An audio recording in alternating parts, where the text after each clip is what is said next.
alert! Learning is important, right? Yes, exactly. What a bunch of nerds. Nerd alert! Right. Marketing Architects. Hello, and welcome to the Marketing Architects, a research-first podcast dedicated to answering your toughest marketing questions. I'm Elena Jasper. I run the marketing team here at Marketing Architects, and I'm joined by my co-host, Rob DeMars, the Chief Product Architect of Misfits and Machines. Hello, hello. We're back with your weekly Nerd Alert. Every week, I'll take a deep dive into academic marketing research and translate its complex ideas into simple, understandable language for Rob. And of course, for all of you, are you ready to nerd out, Rob? I am feeling extra nerdy today. God, Rob, I never know how to respond when you tee it up like that. Perfect. All right, let's get into it. As always, I'll link the research we cover in the episode notes. This week I read, is first or third party audience data more effective for reaching the right customers? The case of IT decision makers. This is by Nico Newman of Melbourne Business School, Catherine Tucker of MIT Sloan, and Kumar Subramanian and John Marshall from HP. Now, this might sound a little familiar because we've covered bits and pieces of this paper on the main podcast before, but it keeps popping up in different forums on my LinkedIn, so I thought that was a sign that this is in need of a deep dive. This study compares the effectiveness of first-party and third-party audience data in reaching the quote-unquote right customer. And this study specifically looks into IT decision makers or a B2B audience, but our agency has experienced these same findings across B2C as well, so don't tune out if you aren't B2B. But before we get into this, Rob, I gave you a little homework assignment before this recording.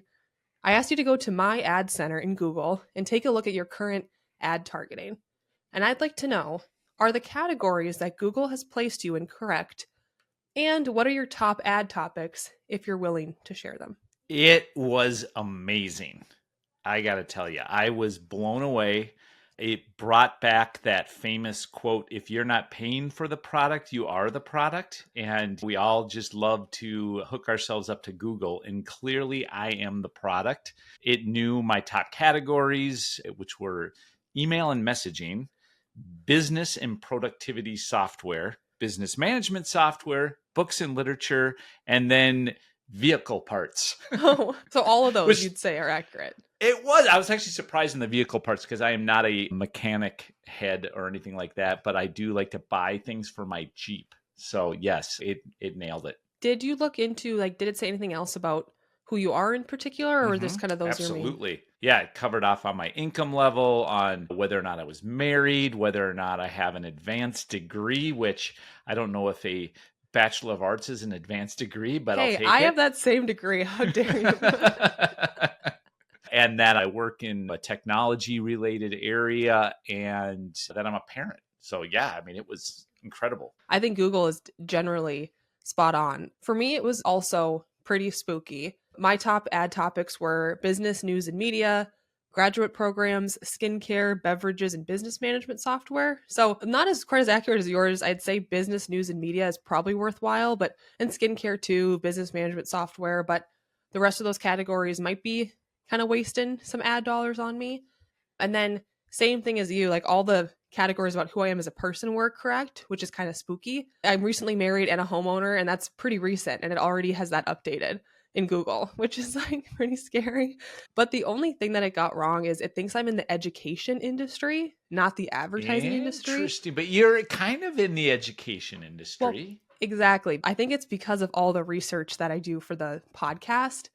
However, that's probably a big deal for people targeting me for B2B because they have me in the complete wrong industry, which I think sets us up pretty well for this study. So let's get into it. These researchers, they conducted a large-scale field study in the US with a leading IT product and service brand. They don't say HP, but the only person on this study that's not from a school is from HP. So I'm I think it's about HP. And they compared the performance data of deterministic and probabilistic third-party data segments against just random prospecting. But first, let's quick define those two types of data. Deterministic data is based on concrete identifiers like email addresses or phone numbers, and probabilistic data uses statistical models to guess characteristics from various signals like IP addresses and browsing behavior. So probabilistic is kind of easy to remember because it's this is probably true about them. So what did they find? Well, let's start with third-party data. Both deterministic and probabilistic data segments did not significantly outperform random prospecting.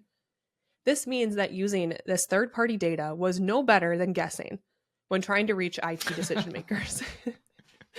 Now, deterministic data, which again is based on concrete things like your email or phone number, performed marginally better than probabilistic data, but it still failed to justify the cost when compared to random prospecting.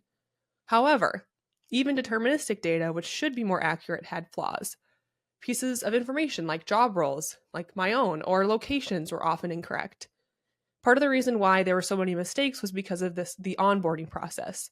The onboarding process, at first I was confused by that, but they define it as it's like the moment when data companies like CDPs or DSPs or even big companies like Meta and Google, they match offline profiles to online identifiers.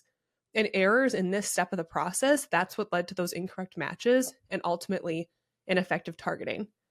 But if we look at first-party data, these researchers found that using first-party demographics or contextual information collected by publishers themselves was far more effective. And these findings matter for marketers for a number of reasons. It's the phase out of third-party cookies, the cost of third-party data, and the importance of accuracy and targeting. Those are just a few reasons. So, Rob, this sounds like great news, right? But why do you think there's so much resistance? I should clarify that. It sounds like great news for marketers because, hey, we don't need to pay for this expensive third-party targeting, but it's not really accurate. But why do you think there's so much resistance to this idea that first-party or contextual targeting is both less expensive and more accurate than targeting with third-party data? There's probably several reasons. The first and foremost is it takes work, right? First-party data takes work. You have to build the infrastructure to be able to collect the data. It takes time to get the data versus people have seen third-party data as an easy buy versus needing to build. I think also there's still the perceived effectiveness. I think you're debunking a myth right now, but many CMOs have grown up using third-party data and have a bias towards it. Yeah, I agree. I think that it's just something marketers do at this point. Mm-hmm. Like you get to do an ad platform and it feels better to say, okay, I want this person of this job title. Like it feels better to select that than to target contextually. It just doesn't feel as comfortable. And these platforms set it up like it's going to be accurate. So the only real way to know if it's accurate or not is like running your own experiment. Absolutely. I think there's also a level of justification the marketer has to say, hey, we purchased third-party data versus we're grading our own homework with these audiences where people might challenge them. Did you make the right decisions? And you say, well, I bought the third-party data versus were we flawed in how we were collecting our own first-party data? Yeah. And I'd encourage marketers too, if you're interested in testing like third-party versus first-party, what we've generally done for clients in CTV is we've run both, like small scale tests, and then you can clearly see the difference. Because sometimes I think it would help like marketers and brands even using third-party data for so long, just run a test. And then we've seen time and time again, contextual first-party data, it just outperforms third-party over and over again. So it's worth testing. We love testing. We do. Now our Rob GPT. I did ask the Rob GPT to look at this one. Imagine you're at a party and you need to find the perfect dance partner. Third-party data is like getting tips from random partygoers who vaguely remember someone who might like dancing. It's hit or miss, and you might end up with someone who hates dancing. First-party data, on the other hand, is like asking the host who knows everyone's preferences. You end up with the ideal dance partner every time. This study shows that asking the host or first-party data is way better than relying on those random tips or third-party data. That was really good, except that I don't like dancing. What about those of us that wouldn't be at the party? What about those of us that are at home? ChatGPT, I need an example of that. Those of us that left right after the dinner. Right. That's it for this episode of The Marketing Architects. We'd like to thank Ayana Klafhockey for producing the show and Taylor De Los Reyes for editing. You can connect with us on LinkedIn, and if you find the show valuable, please leave us a rating and review. And if you'd like to hear more from us, subscribe to our weekly email newsletter. It's built for marketers seeking research-first analysis of the latest trends. You can go to marketingarchitects.com/newsletter to subscribe. Now go forth and build great marketing. We're back with your weekly nerd alert. Every week, is Rob just dying? Okay. Marketing Architects.